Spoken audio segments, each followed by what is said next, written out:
All right, here I am, live in the flesh. It's Pierre Pandy, bound and proud. You know what it is. We're here to talk about editing your zine. This is a mock-up, an example. So your new zine, yay! We finished. We did it. We did it. Okay, so first step. I know it may seem weird on how to edit your zine is to put it away. Find a desk, find somewhere out of sight, and put your zine away. That's the first step. The reasoning behind this is that in your mind, there is a perfect representation of your zine in your head. And if you read it right after you made it, you won't be able to see what's actually printed on the page. What you'll see instead is the perfect version projected onto the page, and you won't be able to catch any of the mistakes, any of the lapses in communication in there. You'll just have this perfect image beamed onto the page, and that doesn't do you any good in the editing process. So put it away. I would say put it away as long as you can. If you're on a deadline, try to work in time within your deadline to complete it early, so you can put it away for at least 48 hours, and so you can pull it out and kind of look at it with fresh eyes. Because the longer you are away from your zine, the more that mental image is just going to kind of like reduce, and you'll remember what it's supposed to be, but you won't have that projection in your head. Now, if you don't have a deadline, I would say put it away for as little as a week to at most as much time as you want. Because again, it's just gonna make it that better. I have work that I put away for, you know, a month, and I went back to it and it was like another person wrote it, and I was all over the edit and amazing with it. So that's step number one. Now, step number two, probably guessed this, is to pull out your zine and read it yourself. I'm already seeing on here that there are simply not enough exclamation points already to satisfy the amount of awesomeness I am. So I'm going to add some more. I don't know, 47 exclamation points sound about right. So I'm adding more exclamation points to the cover, and I'm just going I'm going to read it to myself quickly, and then I'm going to read it again slowly. You know, I'm going to look through all of the pages. I'm going to do one pass for content and one pass for feel, right? That's the fast and the slow, right? So you're gonna look at it. You're gonna look at any like how does the space within the pages feel to you? How does the pacing of the communication feel to you? Look at if it's all about photography. Look at the size of the photos, the resolution of the photos. Is there anything off about the colors that you remember? Like, having space away from it should give you the opportunity to look at it with new, fresh eyes. So take your time, look at it yourself. I recommend for this process to have a hard copy, something that you could touch and feel, and maybe make notes in if you like. If you don't like that idea, either make notes in the copy or make notes on another piece of paper, and just keep those in mind of things you want to change. So that's step two. Step three. Now, step three is where you start dealing with exposure with other people. Get someone who you know loves you unconditionally and will always support you, and you read it to them. It's just for that case. I have one person that I call.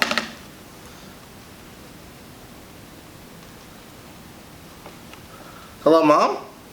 Yeah. Hey, it's Pierre. No, you're not on video. It's fine. I was wondering, do you still have time for this zine? Yeah. This is your new zine that I'm going to read to you. Are you ready for this? Oh, you want to FaceTime? Okay, cool. So you can see the pictures? All right. So do something like that. Your mom is going to give you that good supportive feedback, or whoever you have in your life that fills that role, who is just always supportive, always in your corner, always a cheerleader, and you read it to them, and then they are going to give you positive feedback. That's the stage we're on.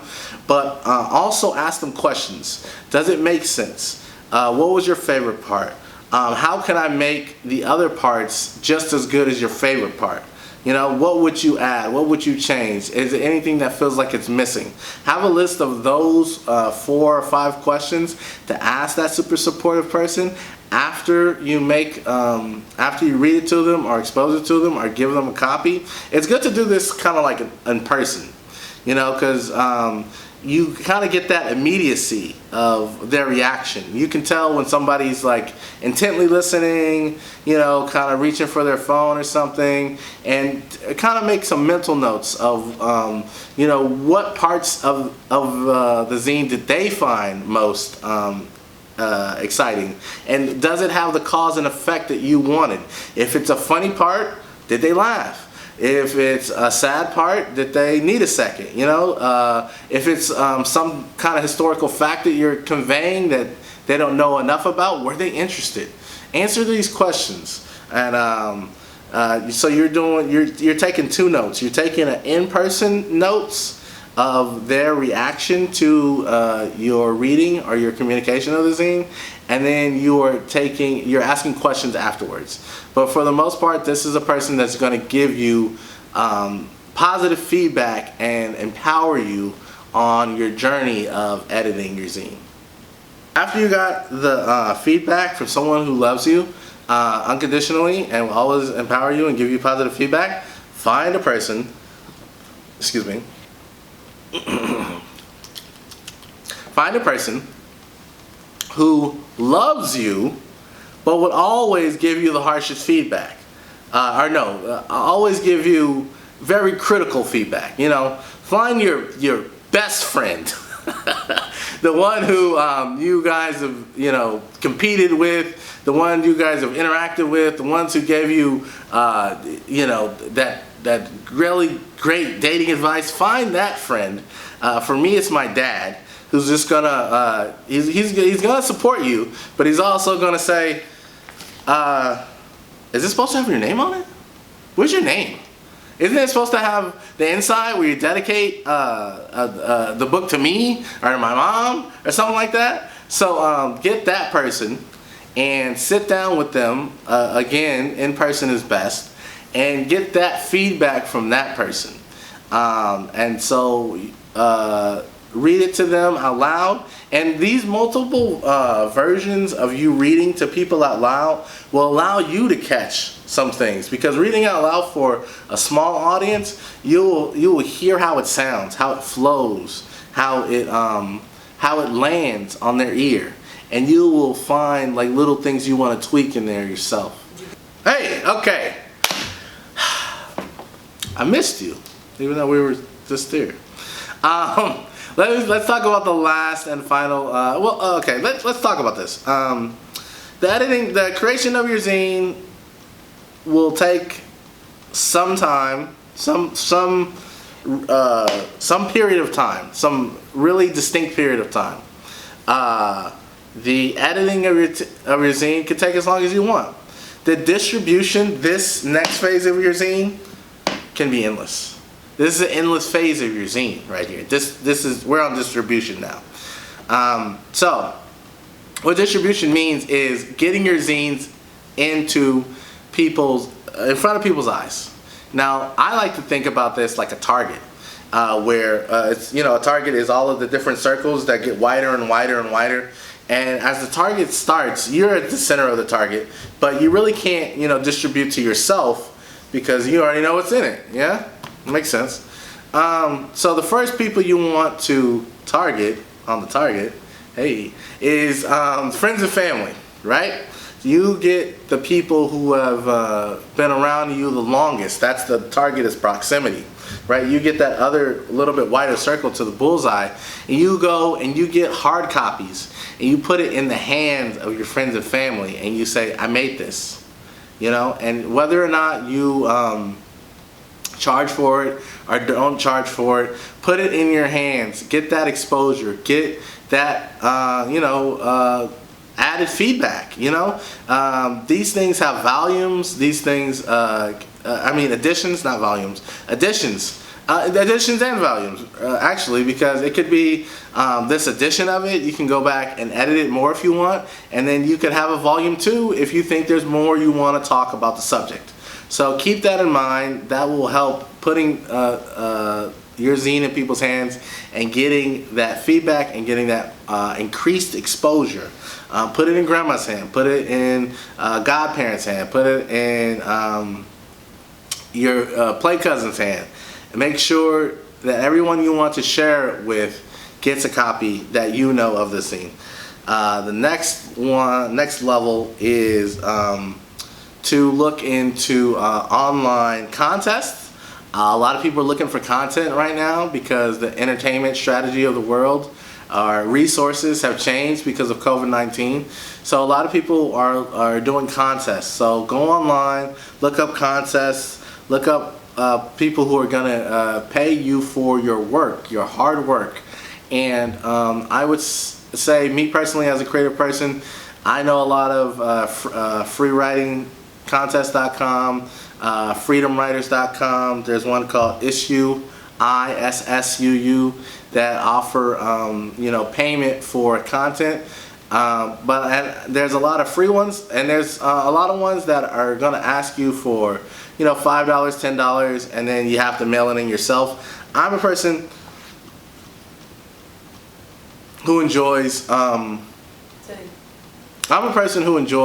free contests, because what they do on the paid contest, the contest you pay for, is they collect everybody's money and then they put it in a pot.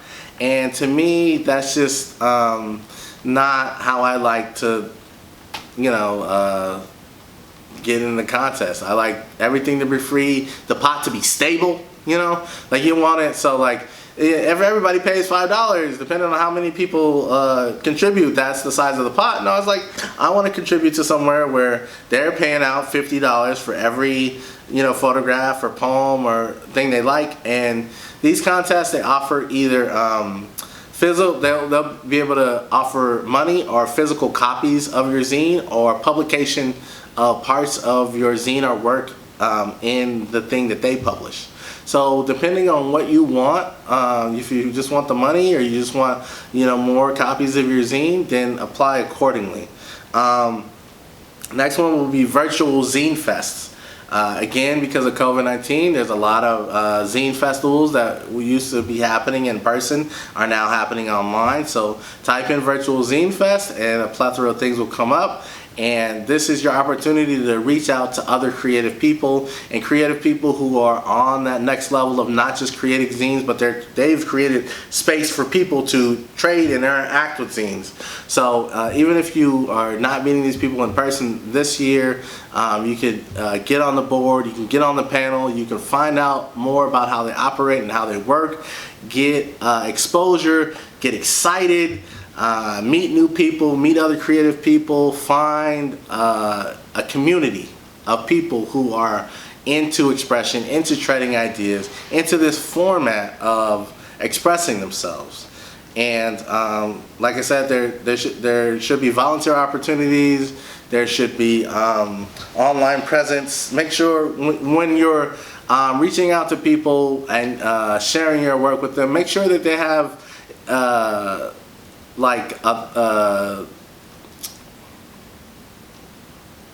when you're reaching out to people, make sure that they have a significant presence and that they're established and they are official, right? You want you want to be involved with zine festivals that have been going for 5 years, for 10 years, because in that way you don't have any qualms about oh, I sent you my work, following up with these people. So make sure that you are applying to official, really recognized places, and that way they are both giving you feedback on your work and honoring your efforts as a person and a creative individual. The next one is online publishing.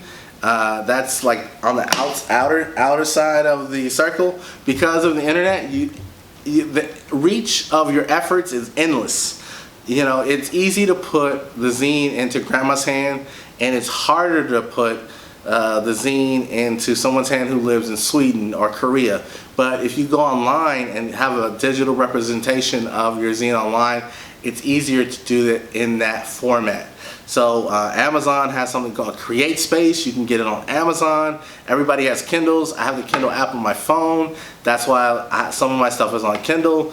Either lulu.com or canva.com. Canva we talked about as far as editing earlier in the video series. Canva will generate a PDF. So if you have relatives who are not app savvy and they're just email savvy, you could get a PDF made through any of those places. And then you could also get print to order, right? So if you don't feel like mailing out the zine yourself, printing it, putting it in a mailbox, and sending it out to people, they will print things to order, like lulu.com will, amazon.com will, and blurb.com. They will print things as people order off of their website, and you decide how much the zine is going to make and how much the content printer is going to make. So all of these things are in your discretion to make decisions about, because like I said, the zine itself, the idea of the zine takes some time. The writing of the zine, the physical making of the zine takes some time. Editing can take as much time as you want. But this process can be endless, right? You could talk and promote about this volume or edition of your zine until you make another one. And you have a back catalog, and then you got 4. And like people are asking you, when's the next volume coming out? And you're building you're building your talent as a creative, you're building your representation in this community, and you're fulfilling yourself. That's the most important part, is that you're fulfilling yourself. Also, just a quick note about online presence, like along with the officialness and along with being official and finding authentic spaces online, you want to practice online safety. You're not giving out your personal information, you're not sharing anything but the work you created. You can create a different identity. You can create a different identity. I have numerous aliases that I write under. You can ask relatives or the person who gave you the feedback you love to help you navigate some of these online spaces if you feel uncomfortable. And I hope to see your zine, either PDF or link to where to buy it, in my inbox soon. I hope you guys are having a great summer. I hope you enjoyed this video series. We plan to make more of them, and I hope you plan to make zines.